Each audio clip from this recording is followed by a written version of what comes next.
Hey guys! Welcome to my mini vlog. So for today's video ay lumayas nga kami ng aking jowa bells. Kami nga daw ay magkagala ng bayan. At heto nga alam nyo guys, akala ko pupunta kami ng bayan para kumain, gumala, mamasyal, ganun. Pero yan nga ang nangyari. Magpapapalit lang pala kami sa bayan ng shock ng motor niya. Ang shock na lang dapat sana ang papapalitan namin.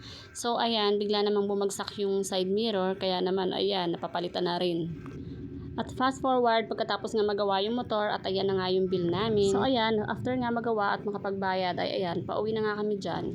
Di na nga pala kami kumain sa bayan dahil nga bago nga pala kami umalis, nagluto nga pala ng ulam ang aking asawa. Kaya naman para makatipid, sa bahay na nga lang kami kakain.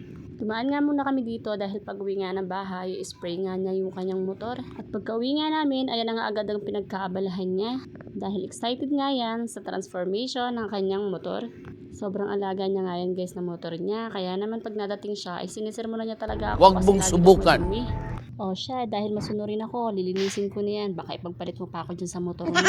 At eto na nga yung kinalabasan sa mga pinaggagawa niya sa kanyang motor. So yan lang muna. Bye!